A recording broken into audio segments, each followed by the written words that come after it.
Hello, I'm Jane and welcome to my art vlog. Lovely to see you.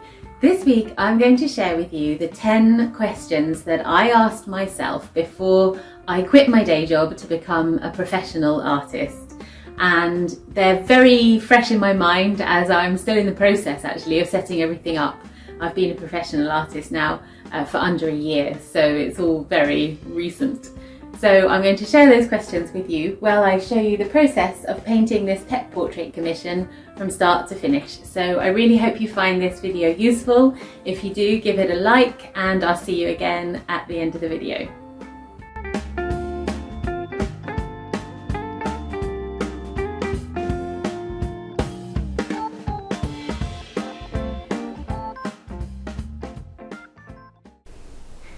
Do you really love your art?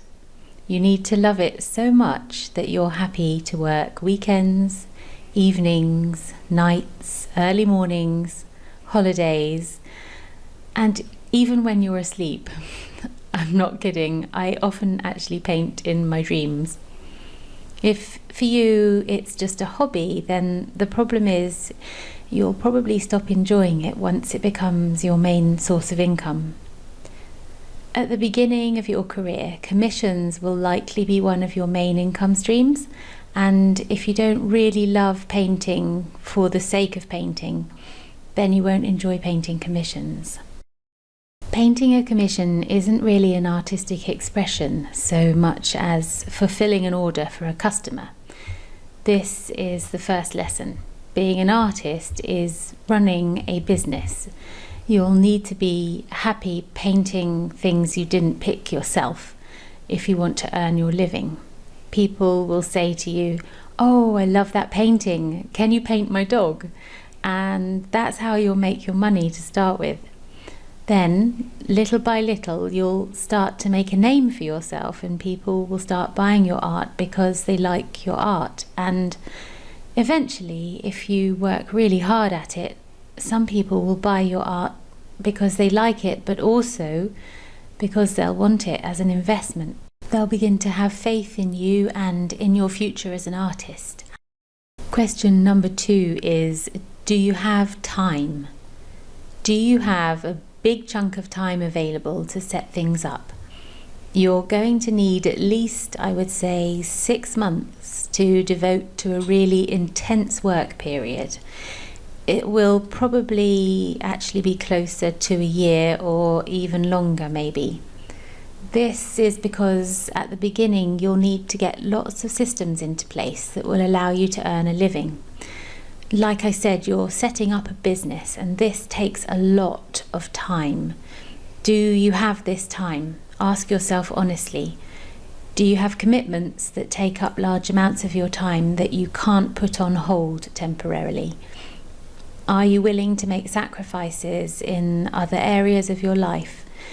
For example, since I've become a professional artist, I've not watched any more Netflix.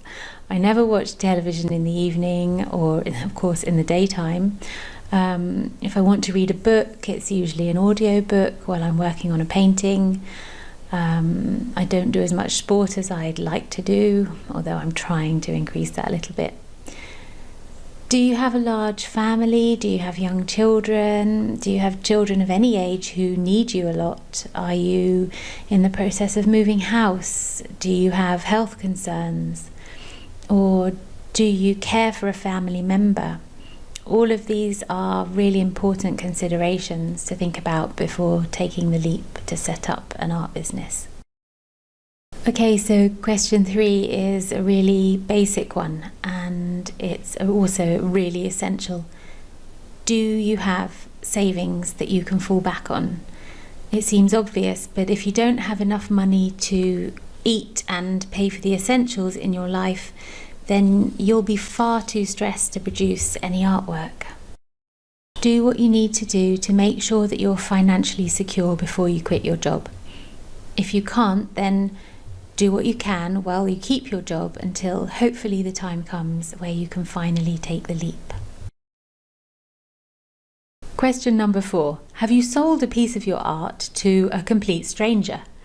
Friends and family and some colleagues will want to support you by buying your art, but if you've sold to strangers, then you can feel much more confident about your potential. Strangers buy your art because they like your art. Friends and family too, hopefully, but they also love you and want to support you. So they can only buy so much of your art. What you need is to know that you can sell to strangers. I would say you can feel confident if you've sold to around 10 different people that don't know you personally at all. Question number 5. Can you take criticism? You will need to put your ego somewhere safe under lock and key so you can take the knocks at the start. You absolutely will get criticism and experience rejection, maybe even from your close family and friends. People may express doubt in your ability to earn a living as an artist. The stereotype of the starving artist is still out there, unfortunately, and people may express their concern for you. You need to learn to ignore it. You can only succeed if you believe in yourself. You need to surround yourself with people who boost you and who lift you up. It's amazing the positive power of just a few small words of encouragement. That being said, receiving criticism is part of putting yourself out there, and you need to work on being okay with that. There is nothing at all wrong with constructive criticism. You should stay open and listen to help and advice that's offered with the intention of helping you to improve. However, this differs from criticism that comes from a negative place. That's tough to take, as you put your heart and soul into your art. In fact, it's often an expression of your heart and soul. So when you get criticised, it can really hurt. You need to bear in mind that those who may criticise you are often themselves unhappy and frustrated about something in their own lives, and certainly not brave enough themselves to put their art out into the world, or even to create it in the first place. Just let it go. Let their words run off you like water off a duck's back, and focus on all of the positive encouragement that you've received. Question number 6. Do you enjoy your own company? Being an artist involves quite a lot of solitude. I was concerned after working in an office job for 5 years that I would miss the social connection. Fortunately, I was wrong about this. I've not missed it at all. I've actually really enjoyed the solitude and even find myself craving more than I get. Many artists are introverts or certainly thrive on time alone. I love spending time with people, but I really need time alone to recharge. Now I get to pick who I see and when, and I don't have to be with anyone whose company I don't enjoy. So for me, it's been a blessing. If you thrive on being with people, then maybe seek out shared studio space or go and paint in public spaces from time to time. I tried this, but it definitely wasn't for me. I'd never been so happy to get back to my studio after working on my Johnny and baby portrait in a local bakery for 2 days. I love speaking to people about my art, but being exposed like that meant that I felt utterly drained afterwards, and I just wanted to hide away for days. Question number 7. Do you have your own artistic style? It's important. I saw an exhibition lately, and the artist's bio on the wall said that to avoid tying herself down, she had no particular style and liked to experiment with various styles. I thought this was a shame, because what this means is that you can't recognise the artist's work. It's really important that your work can be recognised. It may be lots of fun trying different styles and painting in lots of different ways, but at the end of the day, if you want to get known, you need to have a distinctive style that you feel comfortable with. You'll then develop it and become an expert at that specific style.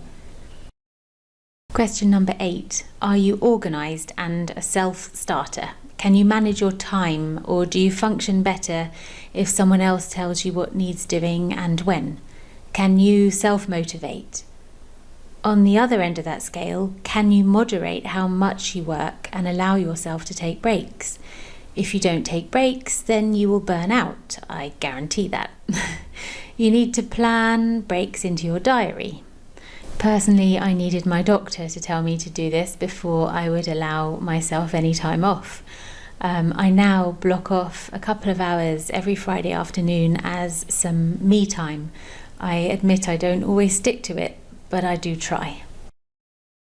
Question number 9. Do you believe in the value of your work? Are you able to charge properly for your time and hard work in order to earn a profit and be compensated for your talent? Many artists struggle with this one, myself included, especially when selling originals. I enjoy painting so much it sometimes feels wrong to charge a decent amount of money for it. Remember though, that your work often takes you many hours to produce, and you probably needed to work for many years to reach the level of skill needed to produce the work that you made. And all of this gives your work value. If somebody loves your work enough to want to own it, then they will go on enjoying it for many years to come, every time they look at it. And it may even be enjoyed for generations to come. So bear this in mind when pricing your work. However, when you start out, remember that your prices will be much lower than when you become known. So be patient and be fair with your pricing. To start with, decide what an acceptable hourly rate is for you and stick to that. If you struggle talking about money with your customers, then refer them directly to a price list on your website. And lastly, question number 10, and it's the most important question. Do you have the mindset of a successful person? Do you have a clear vision of what you want your life to look like? Successful people know exactly what they're striving for and why, and they often visualize it. They have very little self-doubt. They believe in their heart that they will succeed, and they expect to succeed. I can't think of a single successful person who is full of self-doubt. They may well be humble about their success, but they always believed they could do it. So can you. Believe in your dreams.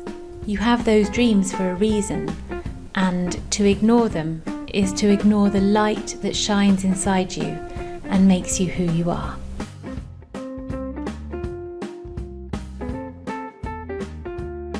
Very soon I'll be sharing some advice for new artists at the start of their careers, so make sure you subscribe and hit the bell so you don't miss out.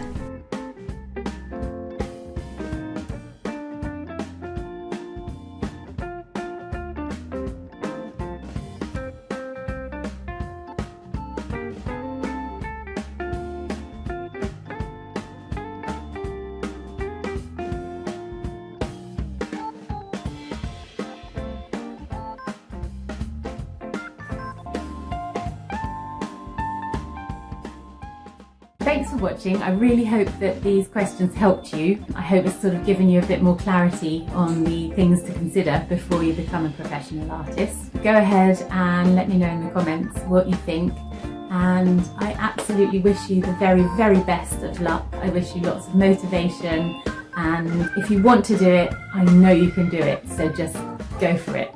Bye for now.